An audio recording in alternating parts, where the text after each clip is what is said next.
ഒടുവിൽ രാധയ്ക്ക് തൻ്റെ തീരുമാനം തെറ്റായിരുന്നു. ദിവാകരേട്ടൻ തന്നെ ഒരുപാട് സ്നേഹിക്കുന്നുണ്ട് എന്ന് മനസ്സിലായി.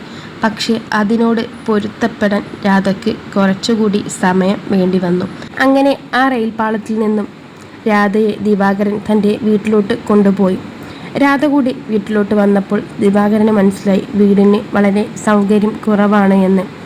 അങ്ങനെ കുറച്ചുകൂടി ഭേദപ്പെട്ട ഒരു വീട്ടിലേക്ക് ദിവാകരനും രാധയും അമ്മയും മാറി താമസിച്ചു. ദിവാകരൻ്റെ അമ്മയ്ക്ക് ആദ്യം രാധയെ ഉൾക്കൊള്ളാൻ കുറച്ച് സമയമെടുത്തുട്ടോ. എത്ര പറഞ്ഞിട്ടും രാധയെ മനസ്സിലാക്കാൻ ശ്രമിച്ചില്ല. ഒരുപാട് കുറ്റപ്പെടുത്തി. എൻ്റെ മോൻ എന്നെ അത്രയും സ്നേഹിച്ചിട്ടും നീ ഇങ്ങനെ ചെയ്തല്ലോ എന്നൊക്കെ പറഞ്ഞു. പിന്നീട് പതിയെ പതിയെ ദിവാകരൻ അമ്മയെ കാര്യങ്ങളെല്ലാം പറഞ്ഞ് മനസ്സിലാക്കി.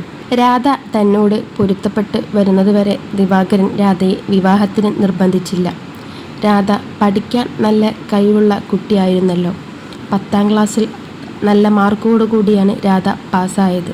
രാധയെ തുടർന്ന് പഠിപ്പിക്കാൻ ദിവാകരൻ തീരുമാനിക്കുകയും രാധ പഠിക്കാനായി പട്ടണത്തിലോട്ട് പോവുകയും ചെയ്തു.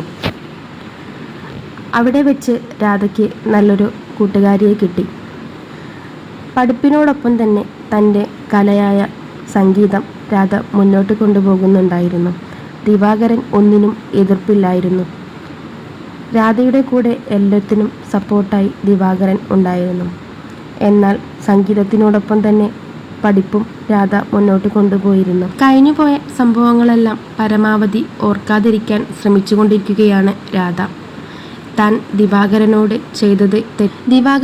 ചെയ്തത് തെറ്റാണെന്ന് രാധയ്ക്കറിയാം. രാധ മാറാൻ ശ്രമിച്ചുകൊണ്ടിരിക്കുകയാണ്. പത്മിനി മക്കളെക്കുറിച്ച് മാത്രം ചിന്തിച്ചുകൊണ്ടാണ് അവിടെ നിൽക്കുന്നത്. മക്കളുടെ നല്ലൊരു ഭാവിക്ക് വേണ്ടി അവിടെ കഴിയുകയാണ്. എന്നാൽ പത്മിനിയുടെ ഭർത്താവിൻ്റെ സ്വഭാവത്തിൽ ഇപ്പോഴും വലിയ മാറ്റമൊന്നും ഉണ്ടായിട്ടില്ല. പിന്നെ ആകെയുള്ളൊരു പ്രതീക്ഷ മക്കളാണ്. ദിവാകരനാകട്ടെ ബിസിനസ്സിലോട്ട് ഇറങ്ങി. ബിസിനസ് കൊണ്ട് ഒരുപാട് മെച്ചങ്ങൾ കൈവരിച്ചു. അതുകൂടാതെ ദിവാകരൻ്റെ സ്വഭാവത്തിലും ഒരുപാട് മാറ്റം വന്നു. ആദ്യമൊന്നും ദിവാകരന് സ്നേഹം പ്രകടിപ്പിക്കാൻ അറിയില്ലായിരുന്നു. അത് തെറ്റാണെന്നും ദിവാകരന് മനസ്സിലായി. കാരണം മറ്റുള്ളവർ തന്നെ തിരിച്ചറിയുന്നില്ല. തൻ്റെ ആ ഒരു സ്വഭാവം കൊണ്ടാണ് രാധ ശശിയെ സ്നേഹിക്കാൻ കാരണമായത് എന്ന് ദിവാകരന് മനസ്സിലായി. ഇന്ന് ശശികുമാർ വലിയൊരു ഗായകനാണ്. അദ്ദേഹത്തിൻ്റെ കുടുംബത്തിൽ ഒരുപാട് പ്രാരാബ്ദങ്ങളും പ്രശ്നങ്ങളും ഉണ്ടായിരുന്നു. അതെല്ലാം ഇന്ന് മാറിമറിഞ്ഞിരിക്കുന്നു. ഒരുപാട് പ്രയാസപ്പെട്ടിട്ടാണെങ്കിലും ശശികുമാർ ഇന്ന് വലിയ നാടറിയുന്ന ഒരു ഗായകനാണ്. അത് മുഖേന ശശികുമാറിൻ്റെ ഒരുപാട് കടങ്ങളും പ്രാരാബ്ദങ്ങളും എല്ലാം തീർന്നു. സഹോദരിമാരെ കല്യാണം കഴിപ്പിച്ചയച്ചു. അച്ഛൻ്റെ മരണശേഷം ആണ് ഇതെല്ലാം സംഭവിച്ചത്. തൻ്റെ നല്ല കാലം കാണാൻ തൻ്റെ കൂടെ അച്ഛനില്ലല്ലോ എന്ന വിഷമം മാത്രമാണ് ശശികുമാറിന് ഇന്നുള്ളത്. ഇന്ന് ശശികുമാറും ദിവാകരനും വളരെ അടുത്ത സുഹൃത്തുക്കളാണ്. രണ്ടുപേരും പരസ്പരം അങ്ങോട്ടും ഇങ്ങോട്ടും സംഭവിച്ച തെറ്റുകളെല്ലാം ഏറ്റുപറഞ്ഞു. ഇന്ന് ശശികുമാറിന് ആകെ ഒരു സ്വപ്നം മാത്രമേ ഉള്ളൂ. ഒരുപാട് കഷ്ടപ്പെട്ടതാണ് തൻ്റെ അമ്മയും സഹോദരിമാരും. അവർക്ക് താനെന്നും ഒരു താങ്ങും തണലും ആകണം എന്നുള്ളതാണ്. ഇതിനിടെ ശശികുമാറും രാധയുടെ കോളേജിലെ സുഹൃത്തുമായ വേണിയും തമ്മിൽ പ്രണയത്തിലായി. അവർ പലതവണ കാണുകയും സംസാരിക്കുകയും കൂടുതൽ അടുപ്പത്തിലാവുകയും ചെയ്തു.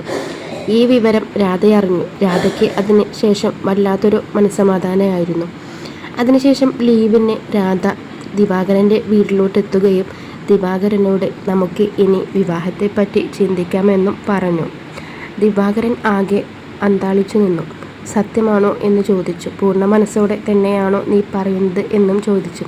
രാധയുടെ മറുപടി ഒരു ചെറു പുഞ്ചിരിയായിരുന്നു.